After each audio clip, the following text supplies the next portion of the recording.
Mapagpalang araw sa ating lahat. Gusto niyo rin ba ng masarap pero napakadaling lutuin na ulam? Tara, samahan niyo ako magluto ng pork steak. So ito lamang po ang mga ingredients na kailangan nating ihanda. Pork belly, lemon, pepper, salt, onion, at syempre hindi mawawala ang soy sauce. Pagkatapos po niyan, asnan lang natin ng salt ang ating pork belly at isusunod na natin syempre ay ang pepper na magiging panpalasa. At painitin lamang po natin ng kawali at pag mainit na, maaari na nating iprito ang baboy.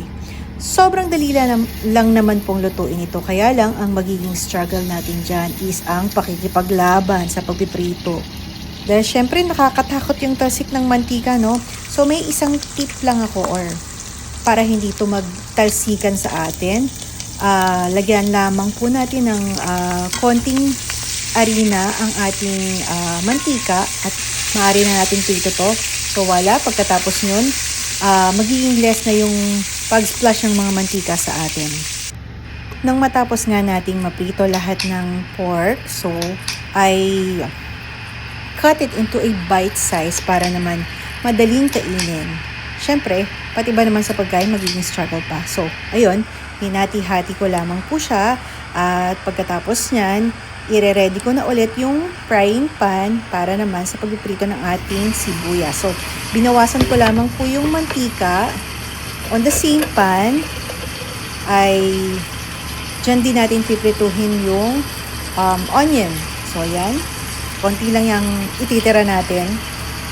And then, pagkatapos niyan, buksan natin muli ang kalan. And then, pag mainit na ulit, lagay na natin ang sibuyas. Ako, sobrang daming sibuyas ang gusto ko dyan. Mas maraming sibuyas, mas better. Kasi, onion pa lang, ulam na, diba? So, prituhin lamang natin siya at lutuing mabuti kasi mas masarap na lutong-luto ang sibuyas. Pagkatapos niyan, ay lagyan na natin siya ng soy sauce or toyo. Nilalagyan ko rin po siya ng konting water para hindi naman siya sobrang alat.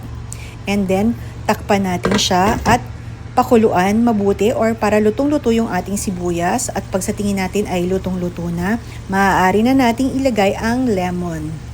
Yan ang masarap dyan. Maalat-alat, maasim-asim. At pagkatapos, ihalo na natin sa steamed rice. O diba, solve na yung ating lunch for today. So, pagluto na siya, patayin na natin ang ating kalan at maaari na natin ihalo ang pork belly na pinirito natin. And then, halu-haluin.